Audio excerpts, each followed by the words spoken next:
History is all around us. There are secrets of our past around every corner, hidden in our streets, buried under our feet. And in this series, I'm going to be uncovering those secrets by exploring Britain's most historic towns. That sent shivers down my spine. Yeah. That's amazing. I want to find out which towns across the UK can reveal the most about each period in British history. Let's go. I'll be deciphering clues in familiar landscapes, bringing lost landmarks back to life, and turning back the clock to reveal how these towns looked at key stages in their history. You shouldn't be in here, should you? From the Plantagenets to the Edwardians, the Civil War to the Second World War, I'll reveal the story of an era through the story of a single town. Today, I'm in the British town whose tale is entwined with the story of World War II like no other. 2,226 shells fell on this small town. It was in the front line of German attack from the sea and the skies. A town where a seemingly impossible evacuation of an entire army was planned and launched. It was so dangerous to be out there. Its great white cliffs symbolising our island's defiance and resourcefulness. Get out of the way! It's a town that embodied the indomitable spirit of Britain. To fully understand British life on the front line in the war against Hitler, the best place to come is Dover.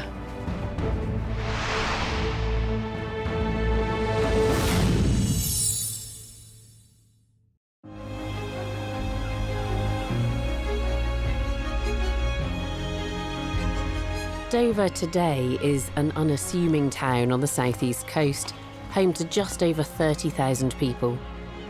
But look closely at the architecture around the town centre, and you'll see its grand Georgian and Victorian buildings are randomly interrupted by 50s civic architecture.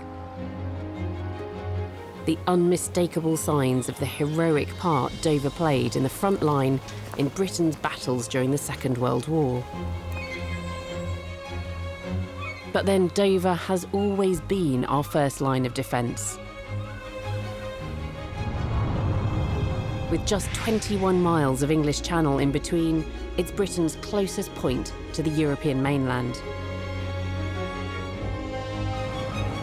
Convenient for hopping on a ferry to France today, but also very handy for repelling potential invaders. Section to action! Fuse 20! The Romans, the Normans and Napoleon all attacked or threatened Dover. Dogs in range, go on! It's no wonder Dover was known as the lock and key to the kingdom. This gun dates from the First World War, when Dover was crucial to the British naval fleet, and its quayside was the stepping-off point for millions of young men as they went off to fight the war to end all wars.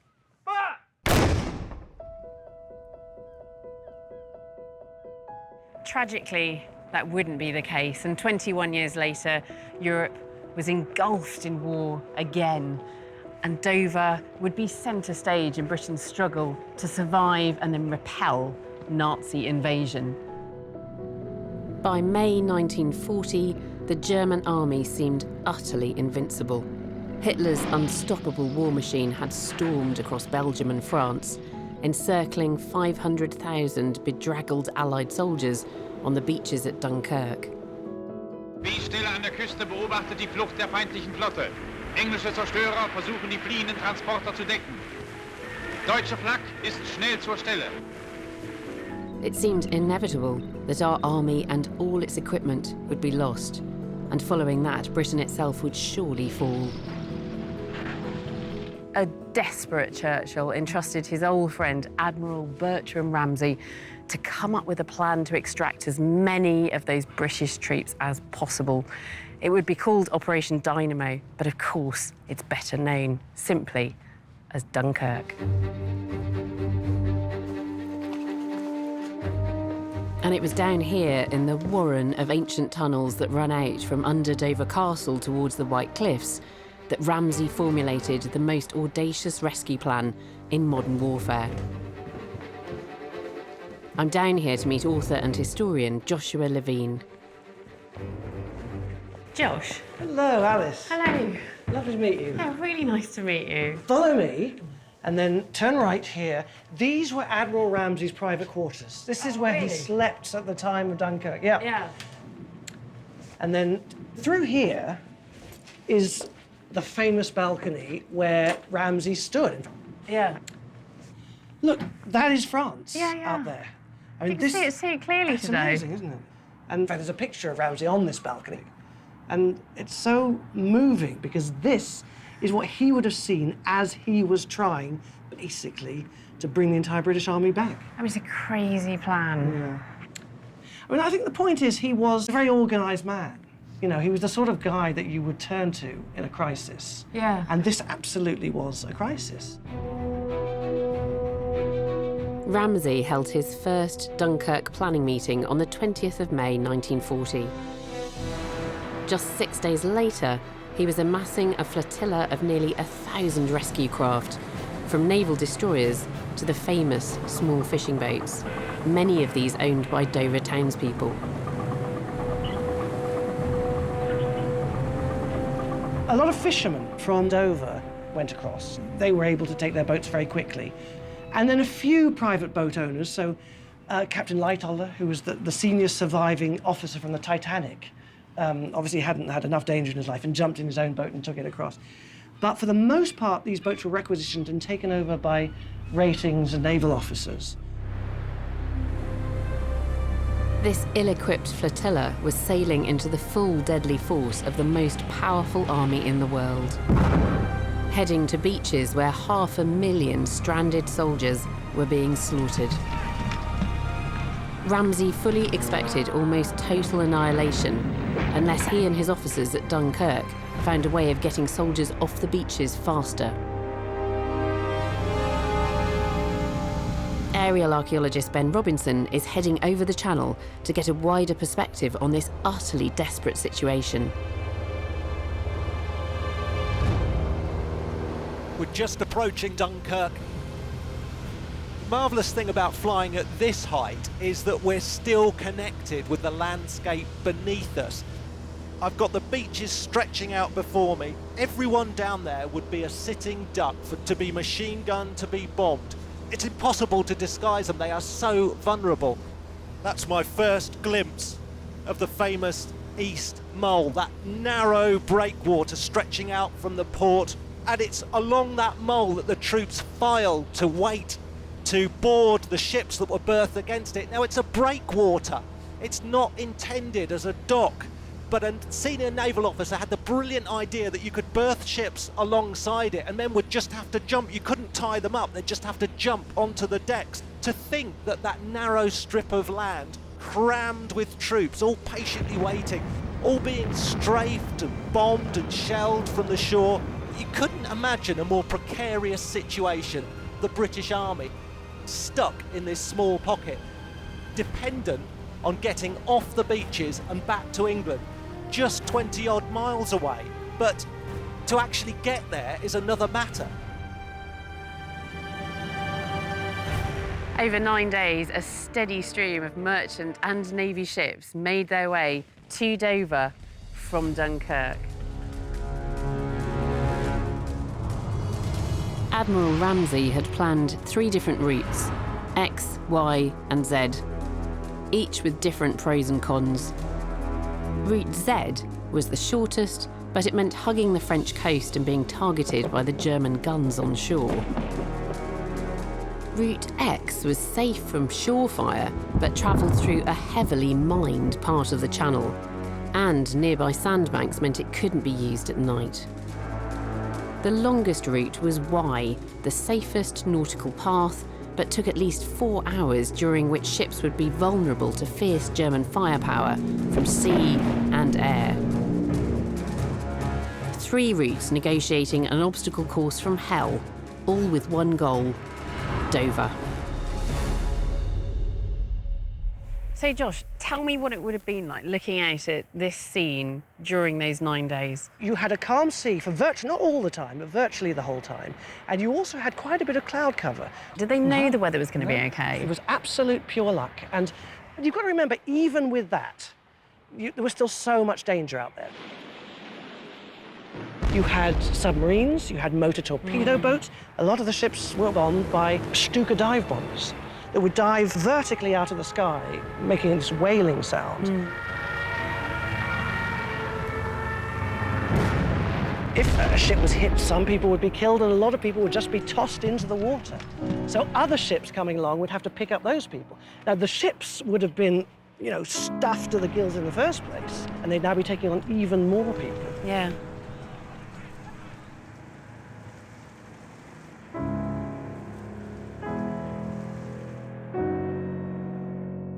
How many ships would have been coming in here then to Dover?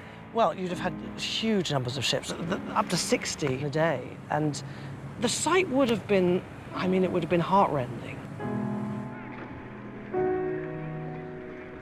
Many of them were wounded. Many of them hadn't eaten for days. And they would be amazed by the reaction that they were getting from a lot of the volunteers here at Dover, because this was their first inkling that something had changed in the mood in Britain, that there was this thing called Dunkirk spirit that was taking off organically, and people would have been celebrating them as returning heroes. Hitler thought he'd won a victory here. Hitler had won a victory. I mean, the fact was that the Allies had lost the Battle of France, but the fact that they had managed to get away meant that they grabbed almost a victory out of defeat. It's a quite powerful symbol of hope, isn't it? A combination of good weather and the incredible effectiveness of the mole helped avert what both Churchill and Ramsay thought would be our greatest ever national tragedy. And in fact, they'd only dared to hope that 30,000 of the 500,000 soldiers stranded at Dunkirk would be rescued. Instead, an army had been brought home to Dover. They called it a miracle, as miracle indeed it was. Instead of the expected few, over 300,000 men had been lifted from Dunkirk to the shores of Britain. The miracle of Dunkirk provided a huge boost to the nation's morale. However, when Churchill addressed the House of Commons on the 4th of June 1940, he sought to calm the euphoria. Sir, we must be very careful not to assign to this deliverance the attributes of a victory. Wars are not won by evacuation. And he went on to accurately predict what was to happen next. The Battle of France is over. The Battle of Britain is about to begin. Next, I'm going to try to understand the incredible pressure faced by the young women coordinating Britain's air defence against German aerial bombardment. Northwest, whiskey, Ray 4. World War II created tales of heroism, courage, and tragic loss in towns all across Britain. But it was Dover that encapsulated the spirit of a nation as it resisted Hitler's awesome military machine. The people of Dover had already played a leading role in the Dunkirk evacuation, but the town barely had time to draw breath before it played a crucial role in a desperate defence of Britain once again. Just a few weeks after Hitler let the British Army slip through his fingers at Dunkirk, he embarked on the next phase of his plan to conquer Europe. He wanted to bring Britain to its knees, to force us to surrender. The greatest air battle the world had ever seen was about to take place in the skies over Dover. Hitler planned to use Germany's vastly superior air power to destroy the RAF, leaving Britain far more vulnerable to invasion. But Britain was not about to give up without a fight.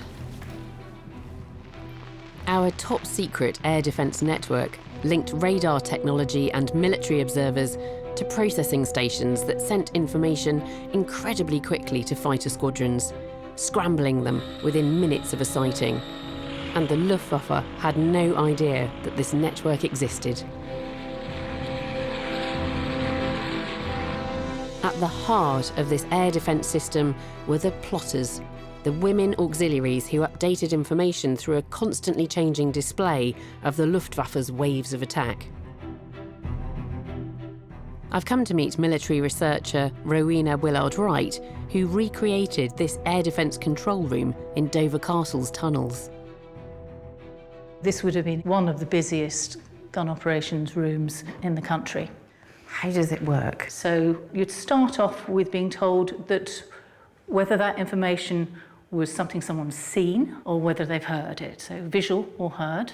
After that, you'd be told which part of the board it is in. In this case, whiskey, so the W, so you're on this side of the board. Yeah. Whiskey, and now we get down to the block.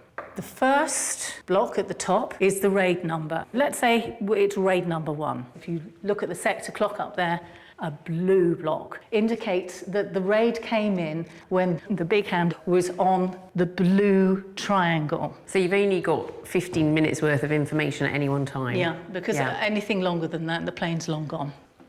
The next one is how many are in that raid.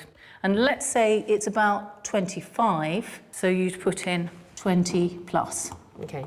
Finally, the last piece of information is the height. And you knew that was coming because they said angels. Let's say it's 20,000 feet and you take this block. So I'd hear angels 20, Yeah. and I'd take 20 and put it in that lowest slot. Yeah, Okay. and there you are, you've done it.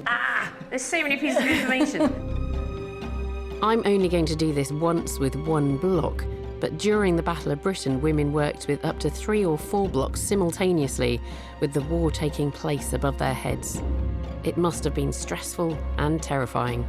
Just clip that on there. To make this more realistic, Rowena is not going to stand right next to me issuing the commands. She's going to be right over there. And I'm going to listen to her voice through these headphones. Let's see how fast we can go with this. Okay. Ready? Yes. Visuals. Northwest, whiskey. 3456. H, raid 4. 3, angels 20. That's it. Well done. Yes. Standing up for 8 hours Yeah. and really focusing, really concentrating, and it is so vital that they get it right. Yes.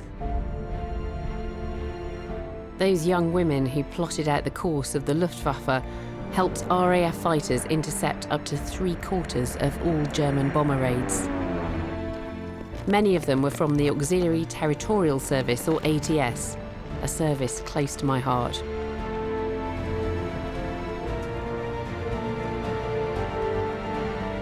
I think the Second World War to me feels like history which is just starting to slip from our grasp. It's so close and yet so far away.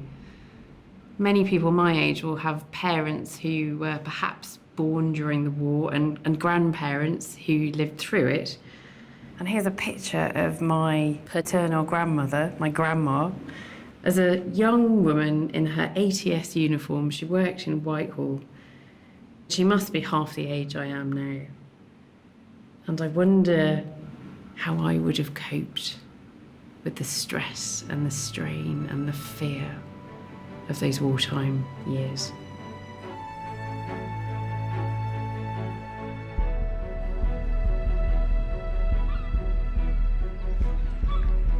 The skies over Dover today are so serene and peaceful that it's incredibly hard to imagine what it must have been like in that summer of 1940, when the residents of Dover could have looked up to see wave after wave of German bombers flying over them, intent on destruction. Ben Robinson is retracing the flight of one of those German bombing missions to Hawkinge Airfield, just 10 miles from Dover. As a German airman now, if I'm approaching, I see those white cliffs with a sinking feeling. I know that everything is going to be thrown at me. There's machine guns down there if I try and go in at low level. There are big anti-aircraft guns if I try and go up higher. The actual shells don't have to hit me at all. They burst near me, sending red-hot shards of shrapnel through the air at huge speeds. Now, these days, Hawkinge is very well disguised because a housing development has been built over the airfield itself, but the site of the hangars and administrative buildings are still there. I can see aircraft on the ground. My objective is to try and knock out those aircraft. We know that the Luftwaffe bombarded this airfield time and time again. Hawkinge was a key part of our defences. Straight over the top. Bombs gone. Have we got a mic? I hope Alice is sheltering down there.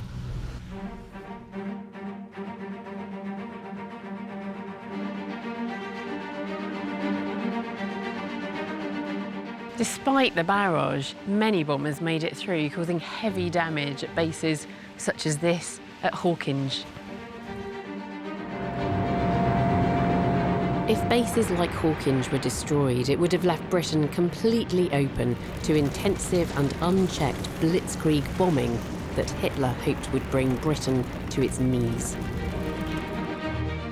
But after 3.5 months of intense aerial combat, Britain held firm. The RAF lost 544 airmen, while the Luftwaffe losses were over 2,500. The dogged resistance in the skies over Dover and across Britain meant that the biggest air battle in history was over. And it's down to the bravery of the RAF, the ATS and many, many others that Britain's defence stood strong.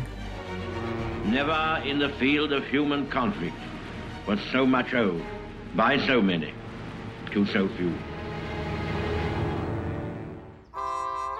But there were hundreds of casualties, both military and civilian, and these following on so soon after the ordeal of Dunkirk meant doctors and surgeons in Dover especially were being severely tested. The remarkable Gertrude Tolland was a surgeon working in Dover throughout the war, treating the injured, both British and German, and I'm meeting her son, Gordon. Hello. Very good to meet you. Oh, nice to meet you Yes. too. And wonderful to be here to talk about your mum, actually. Your mother must have treated hundreds of airmen and soldiers here in Dover during the war. That's true. The airmen in particular during the Battle of Britain and soldiers during the Dunkirk evacuation. They were taken to Buckland Hospital, where there were 2 operating tables in a basement bunker. Just two operating tables operating day and night. And then, obviously, throughout the war, aircraft were shot down, and so there'd be airmen to deal with on both sides. Yeah. In this box, I have a bullet and some shrapnel, which my mother removed from the behind of a German airman. Really? Yes. That's a bullet? That's a bullet, and the other 2 bits are shrapnel, probably from the poor man's aeroplane. And presumably that's a bullet coming from a British Spitfire fighter. or a Hurricane, Yeah, yes. and then this is bits of the German aeroplane that have ended up in his buttock. Yes. Yeah, that's extraordinary. And did he survive? Yes, I think he did survive. Yeah. I think he was wounded in the buttock, is a good place to be wounded in. Yeah, there's quite a lot of blood vessels there. There are, yes. Yeah. Yes. That's just extraordinary. Evidence of your mum's competence as a surgeon. Yes. What an astonishing woman. And she was one of the heroes of the Second World War. Oh, thank you. Yes. Yeah. Next, I'm going to find out how a chronic shortage of food would threaten our country with starvation and lead to long-lasting changes for both farming and women's roles in society.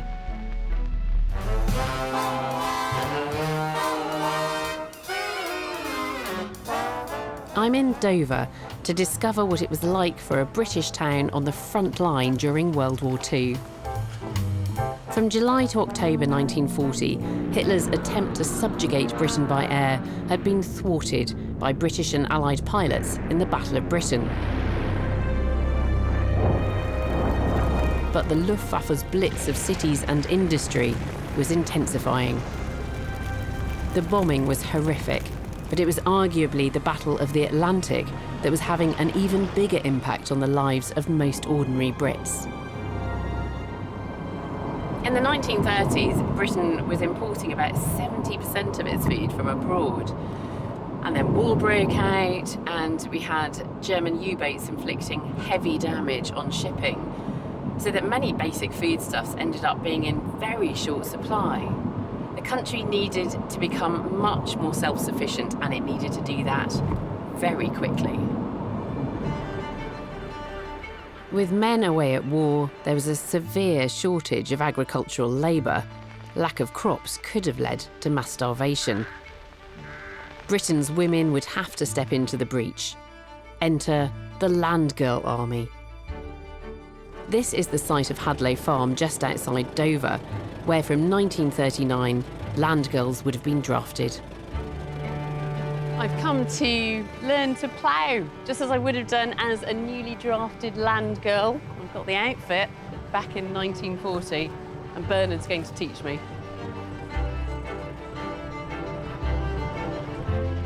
Hello, Bernard. Hello. Hello. So is this the kind of kit that I would have been using as a land girl? Absolutely. I've driven a tractor once or twice before, can't remember much about it. I've never ploughed. Shall I hop up there? You do indeed need to hop up there. Yeah. Right, so I'm going to let my foot up and give this a good tug.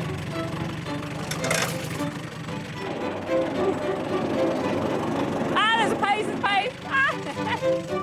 We'll move that then. This is such a beast. I kind of want to look behind me at what's going on with the plough, but I'm worried if I look behind, I'll veer off. By 1944, the Women's Land Army was over 80,000 strong. Is it working? Yes. You're in my way! Get out of the way! Let go, let go.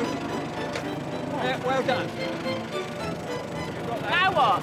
And now you need to turn. Go that way a bit. Otherwise you won't have room. She's doing very well, she really is. She's got a nice straight line.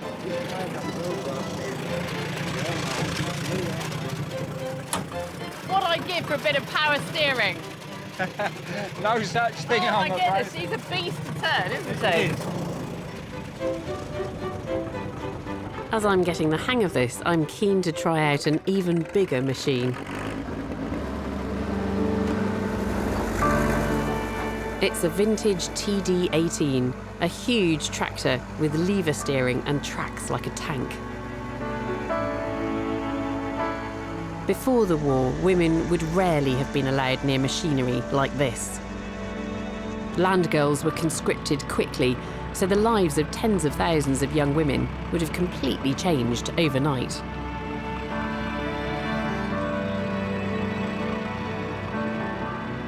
To find out just how big that change was, I'm meeting Dr. Juliet Pattinson.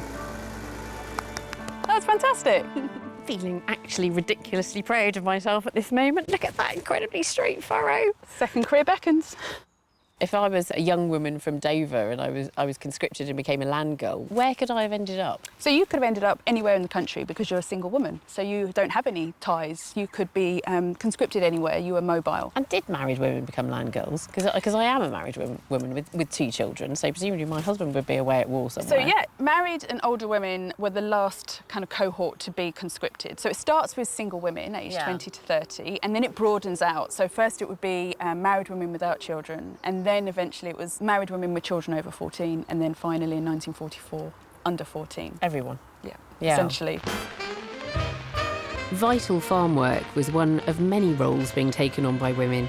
They were doing almost every job in civilian life, from driving ambulances to making the trains run on time. The training and pay that came with the new roles was changing life for women fundamentally. They had been given the opportunity to resist and question the Victorian idea that a woman's place was only in the home. And that's not to say family is not important, of course it is. But I think we've got a much better balance and we've got much better opportunities today because of those pioneering wartime women.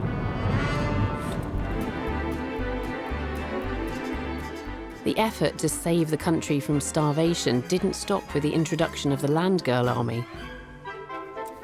All available land, including gardens and parkland, was turned over to allotments as the population was encouraged to grow vegetables of national importance.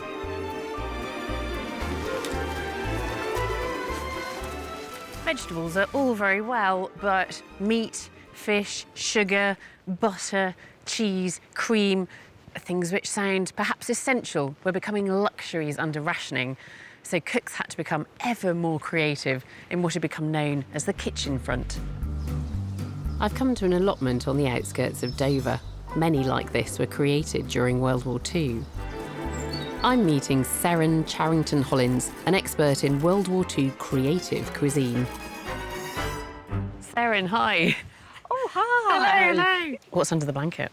Well, I have an absolute feast for you here, mock goose. Looks like hay to me. Well, this is a hay box cooker, and the idea is that this insulates the food. So I start off by cooking it in a pudding basin, getting some heat into it, and then transferring it into here to slow cook it. So is that to save on fuel? It is, yes, yeah. So this is called mock goose. It doesn't look very goose-like. But it's got the apples, it's got the sage, which is kind of reminiscent of what you might have with goose. No, I thoroughly approve of that. That's nice, I like that. Well, you may not like the next thing I'm going to give you. That looks disgusting. This is all about using leftovers up and also using what's available in the store cupboard. You've got peas, you've got parsnips, you've got some potato in there, a bit of swede, and then a mashed up tin of corned beef. Honestly, Yeah. honestly. Do you like it? Have you tried it? You must have tried it. No, my husband tells me it's very nice. He likes it, doesn't Yeah, I feed him most of these things. he? That's just mean. You may want to wash it down with some mock orange juice. What's that made of? It's swede juice, isn't it? It is. Here goes. Cheers.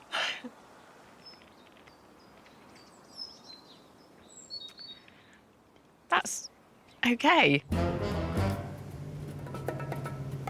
Germany's attempt to starve Britain into submission by targeting the merchant navy took a terrible toll. By the end of the war, Britain had lost over half of her merchant fleet. We really did have to rely on garden produce to survive, and root vegetables played a starring role. So what we have is a nice syrup sponge with a little bit of grated swede to help with the sweetness. What's the thing with swedes? So I don't think I've ever had a swede sponge before. Yeah, but I like carrot cake. I don't think I can even taste swede in it, actually. No, it's just grated up very, very fine. I think I could go back in time to the 1940s and be quite happy with this. I think it's ingenious, but just imagine what a joy it must have been when you could discard the ration book. Oh, absolutely. I mean, you know, and then we go from being very much about frugal and economy to just frivolous cooking.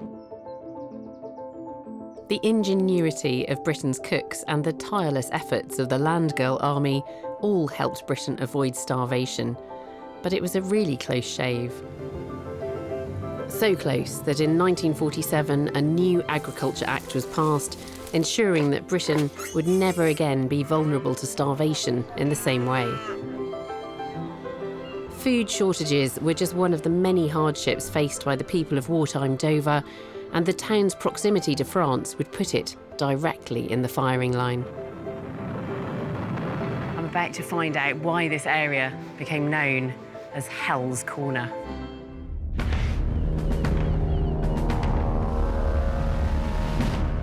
I've experienced the vital roles played by people in Dover during the evacuation of Dunkirk and the Battle of Britain. But the toughest times were still to come. The town's proximity to occupied France meant that it was thrust deep into the heat of a vicious battle. In 1940, Churchill, on one of his many visits to Dover, looked out across the channel and spotted a group of passing ships. And he apparently asked, "Which of our Royal Navy vessels are those?" And an officer sheepishly replied, "I'm afraid those are German ships." A furious Churchill demanded action. New gun batteries were urgently built north of Dover to police the straits and keep German shipping out. And just yards away from the White Cliffs, tunnels were dug to house the men who permanently manned the guns. Even today, looking from above, the entrances are hard to spot. I'm going to make a descent into history, and my guide to these rather dark and cramped living quarters is Trevor Wiltshire. Quite strange, it's like an Anderson shelter, but at 45 degrees. So when was this dug out then, Trevor? November 40 to the start of 41. And who dug it? 172 Tunnelling Group, 100 days to dig it all out. How many men would have been down here? About 200 men here and 2 officers as well. And here is a drawing of the area. Oh, from the time? Yes, Yeah. from the time. It's exactly as you see it in front of you here. Oh, so that edge there, that corner, is the corner we're looking at Exactly, just that's it. here? And you can see there's a chap changing the light bulbs, there's rifles there, there's bunks. Yeah. Yeah. Can we go any further? Can we? Yes, is the please end do, of the yes. tunnel? You walk down this way. And of course we've got graffiti on the wall as well. There we are, 1940, so writing 1942. And we're coming down to the toilets We're coming down down here. towards the toilet area, there we are. This is where the people would have waited for the toilet. Oh yeah, here's some writing. Indeed. So this brick's obviously been replaced upside down. Upside This down, is recent, yes. isn't it? Yes, It's that's been right, repaired. yes. But it's legible. When you come into this hall, use the paper, not this wall. If no paper can be found, run your something, there's a lump of cement there, blotting out the word. I Luckily, suspect it's yes. something along the lines of bum along the ground. Dreadful. Oh, well, it kept them Well, amused. you know, it's historic, you see. And they stayed down here the whole time? They were living down here then? Oh, yes, oh, yes. And these guns were manned round the clock? Oh, yes, war was 24/7, not a 9 till 5 job. Oh, it's quite a relief to emerge back into the sunshine. But for the men down there during the war, well, they were safe while they were in the tunnels, but they had to come out into the open air to operate the guns.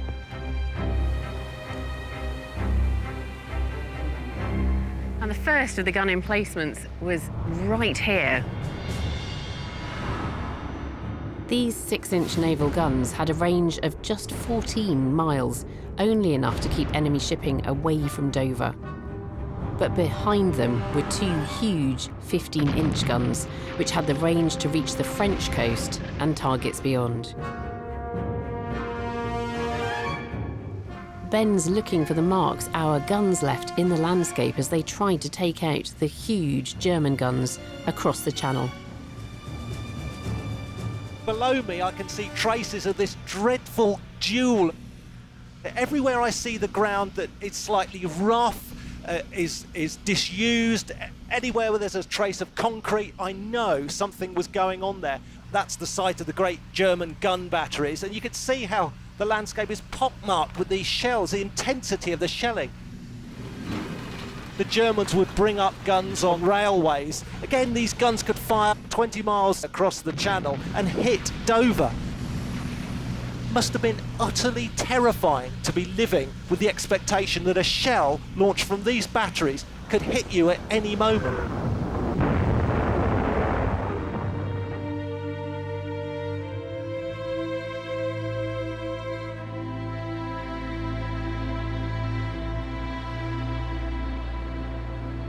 In 4 years, over 2,000 German shells fell right here, devastating this small town. The damage from this shelling, as well as regular bombing, meant the destruction of Dover was widespread and profound. Over 200 people died and 10,000 buildings were damaged. No wonder this area earned the unfortunate nickname, Hell's Corner.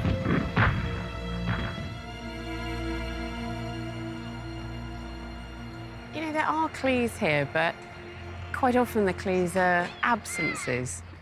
So if we look at this building here, then that would have been a lovely terrace, a crescent, that would have continued around here.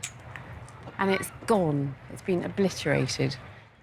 And it's these gaps and changes in architecture in Dover today which stand as testament to the constant threat, the terror that the people of Dover had to live with throughout those war years.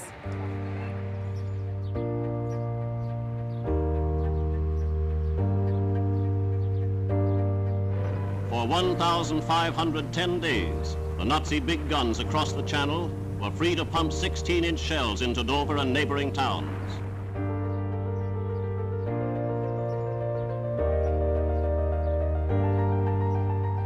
Terry Sutton was 10 years old at the start of the war, and though evacuated, returned every holiday and saw the damage. You must be Terry. Hello, Alice. Hello. You don't mind me not getting up, do No, you? don't. You stay there. I want to... Well, you meet us in the centre of Dover, the centre of our town. So this was within range of the German shell? There were 2,226 shells fell on this small town. People must have died. Lots of people died in Dover. Just up the road there, one Sunday afternoon, at about midday, there was no air raid warning at all, and young girls, young ATS girls and young Wrens, the Navy girls, were walking down there with their boyfriends, and suddenly a shell landed there and killed at least 10. No. I mean, how unlucky was that? Yeah, I think, you know, these horrendous stories, what that really brings home to me is the bravery of people back here in Britain. You know, yes, the bravery of troops going over to France, fighting over there, including my grandfather landing on the beaches at D-Day. But the people back here in Dover and the people that stayed, with all that loss of life happening around them. Well, I think people gradually got used to it. I mean, you knew if you didn't go out shopping, you didn't get the food. As the residents of Dover and other British towns held firm in the face of German onslaught, on the continent, the tide was beginning to turn. Over in the east, Hitler's armies were in retreat, pushed back by the Russians. Meanwhile, in Britain, preparations were being made to attack across the Channel and open up a western front. The whole plan was codenamed Operation Overlord, and it would start with D-Day itself. But for D-Day to be a success, the Allies had to draw German attention away from the build-up of forces around Southampton and the landing beaches in Normandy. And only one British town could serve as a plausible decoy. Historian Joshua Levine knows all about this ambitious campaign of deception to make the Nazis believe the invasion was coming from Dover. So what do they actually do here at Dover? The real troops aren't here. How can they pretend that the attack is going to come from Dover? Well, what they've got to do initially is to try and make it physically look as if there are lots of troops and troop camps and tanks and landing craft and all sorts of things here. And the best way to do that is, well, you can do it a number of ways. First of all, they built dummy tanks, so inflatable tanks, inflatable trucks, and they basically just sort of placed them around. As well as this rather ingenious use of inflatables, the Allies also led the Germans astray using double agents. And these people were sending misinformation, and all of this built up bit by bit by bit. And the reason was, the thing to do was to try and get the Germans to work it out for themselves. Yeah. Because if you give them the full story... They'll think it's too easy. Exactly. Did it work? The amazing thing is that it did work. They trusted that intelligence, and it was fake news. It was fake news. There's nothing new. Boarding ship for the Battle of Normandy. The army group carrying out the assault is made up of British, Canadian and American forces. With Dover acting as the perfect decoy, the Allied attack launched on the 6th of June 1944, which will always be remembered as D-Day. Operation Overlord was the greatest seaborne invasion in military history, and by most measures it was a huge success. The Allied troops swept along and then up the coast of northern France into the Pas-de-Calais, capturing those guns that had caused so much damage to Dover by September 1944. But it would be 8 more months of bitter fighting until Hitler was dead and the Allies could claim the victory.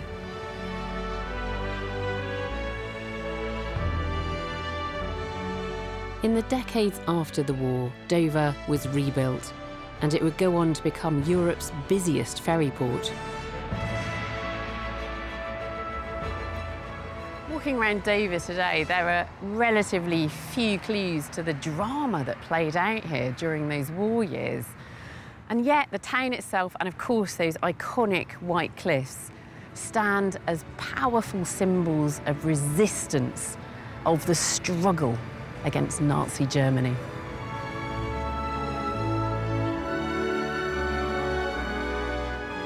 This is a town that played a vital role in the Dunkirk evacuation. A town whose guns never gave up their fight against Hitler's deadly arsenal.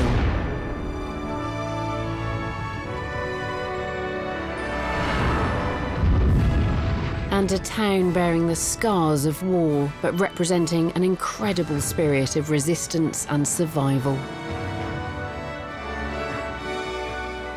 And that's why Dover is Britain's most wartime town.